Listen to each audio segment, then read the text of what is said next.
sometimes I'm like, poor JD. You make it work. We'll make it work. All right. 1, 2, 3. Post Show and Tell with Dr. Ken. Welcome to Post Show and Tell with Dr. Ken. I'm Joz Wang, your host, and this is my guest co-host. Hi, I'm JD Brown, a communications expert.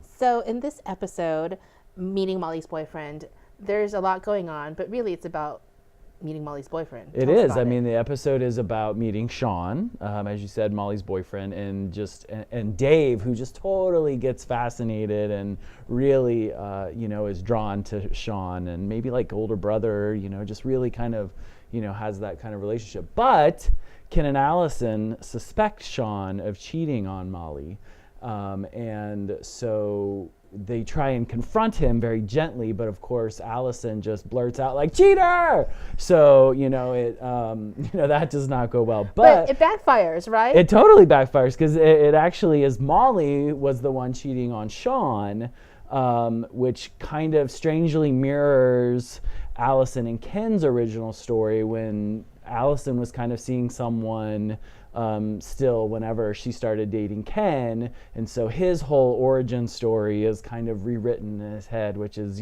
kind of powerful and sad for him in doing that. Meanwhile, Molly and Sean,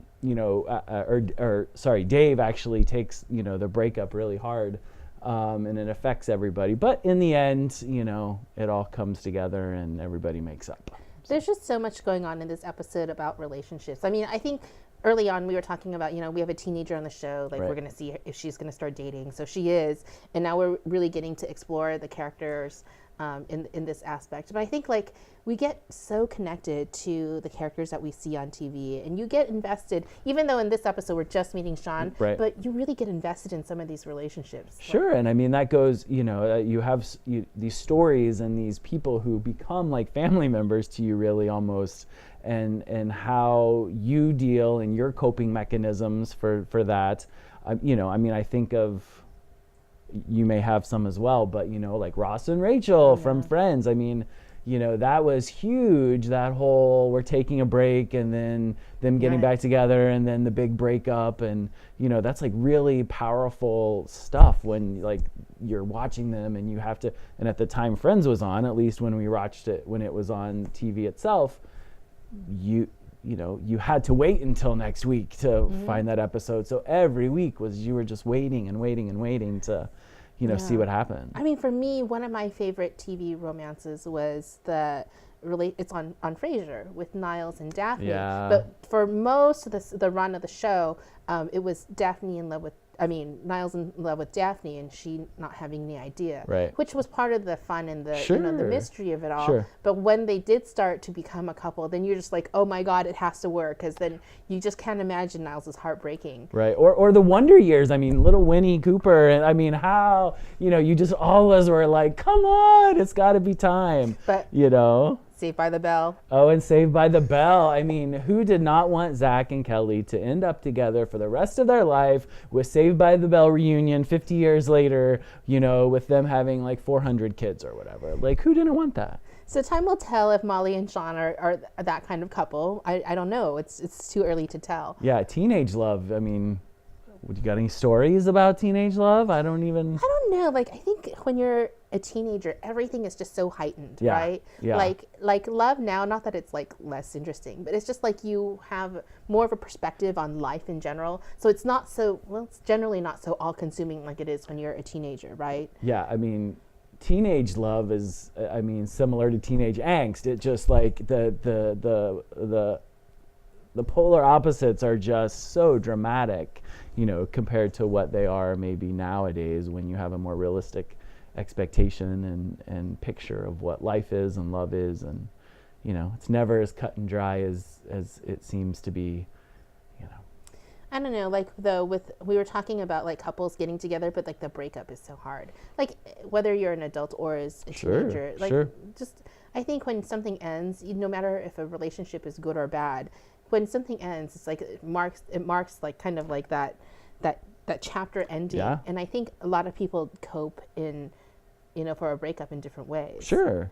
Sure. I mean, we saw Dave eating Dave, right? Dave eating ice cream. Like, that's a classic one. If you watch any of, like Sex and the City and all that, it's always, or I mean, think of the Golden Girls and all the cheesecake that they, eat because of breakups or different ways to cope. But I mean, it's fascinating to see this, have somewhat of a playful, tone and in ways that the parents and the children interact, but knowing that many of their audience members are going through some of this stuff, so to see that reflected is great.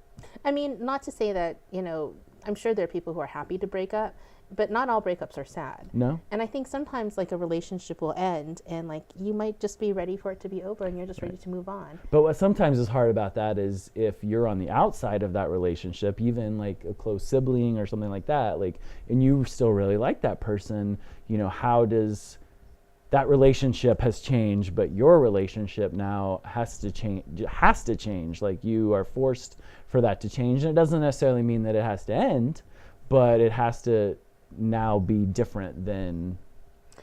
Yeah, I mean, it's really hard, especially when you're friends with a couple. Like you're equally like Sure, good friends with sure. both friends in a couple. And when they break up, it's hard for people who are not even in that relationship. Like not to take sides even, but just like you have to support both sides very Right. fairly. And like you don't.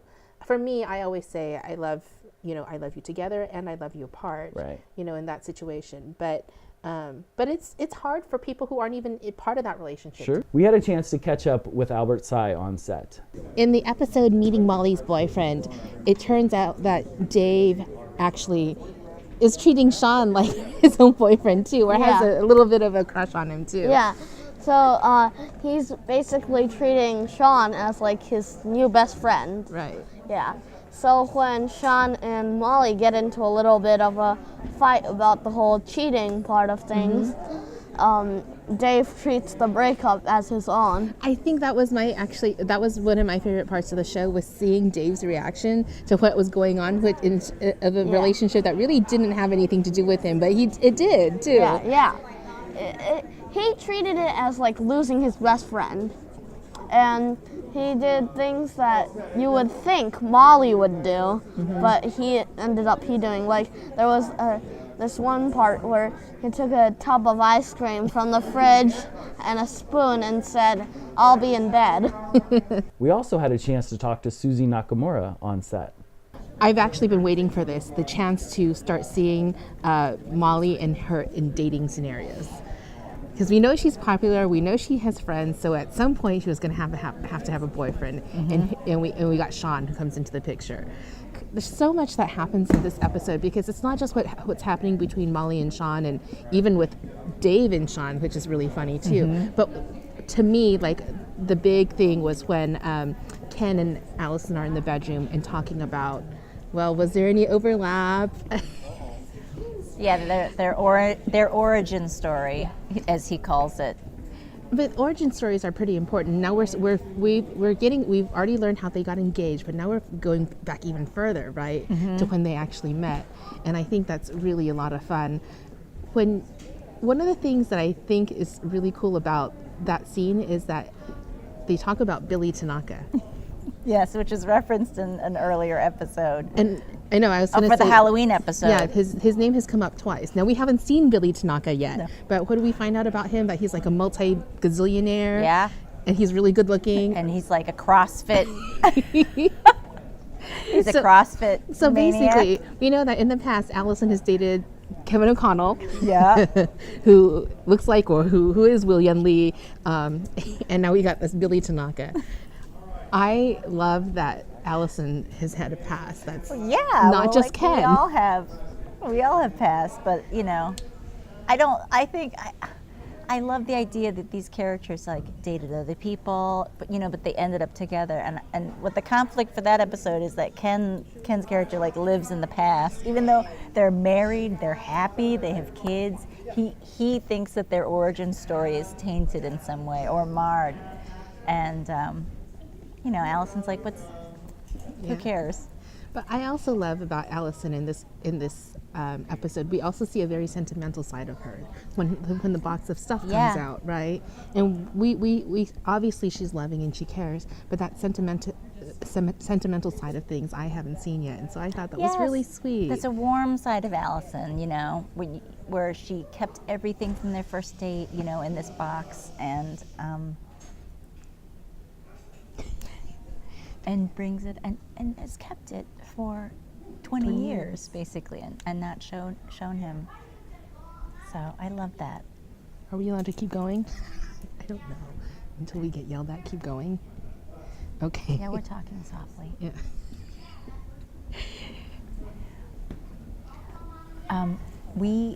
I heard the title for this episode before I read it. You know, we knew at some point in the season there was a script called Molly Gets a Boyfriend or Molly's New Boyfriend or Meet Mom, something like that. And so we've all been looking forward to this too.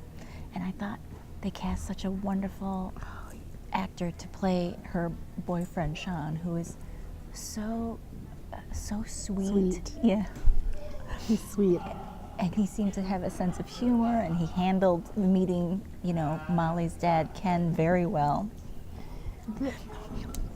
I think for me, like the big oh my gosh moment, even though I was like here, was when Ken and Allison actually Ken is confronting Sean about cheating, right?